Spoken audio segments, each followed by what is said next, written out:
Our leadership had a vision, and so I've been helping make that vision come to reality. So with that being said, my particular focus right now is on the recruitment side of things and onboarding for our hourly represented workforce, so through Unifor. So when our employees come through the door, they come through what's called a One Workforce strategy. So it's a robust 2-day orientation that I've coordinate and facilitate at. So I meet with all employees, and throughout the 2 days we have different things we have them go through. Safety, we go through compensation and benefits.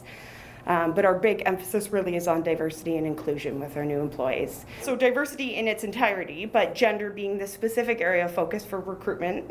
So as we've mentioned, I'm sure you've heard, in terms of a 50-50. So it really was based on conscious and intentional effort. And it's important when we look at the population, we want to be representative of that population. And the brightest and the best include females in the workplace. So I mean, that was our strategy, and we've worked very hard to reach that.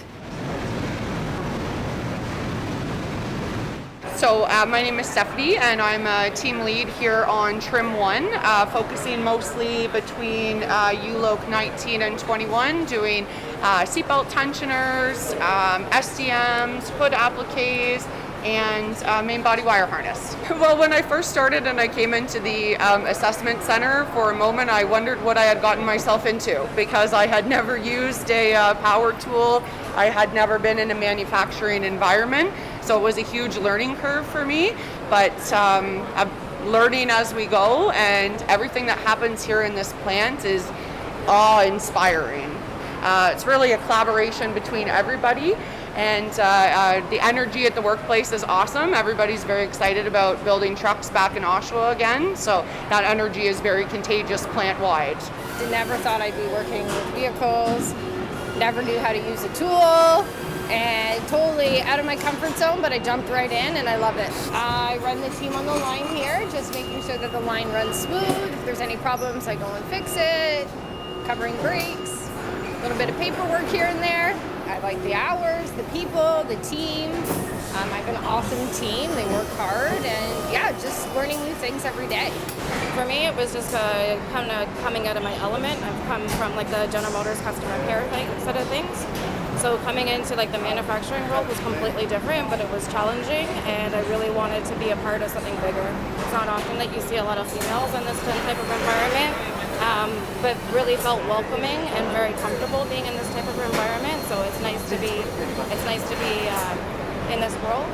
In India, in operations, also in manufacturing, there are very few female employees working there. Specifically on the field, on the line, there were very few female employees who was actually building the cabs, building the cars.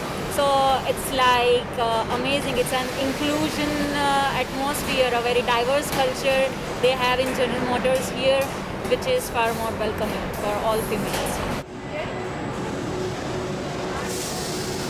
GM in Oshawa here has really achieved significant things, and I think at the end of the day, it's all about asking people their opinions and realizing that it starts with them. So we can preach and we can talk about diversity and inclusion, but when they leave the room and they get to the shop floor, it's up to them to help make that become a reality.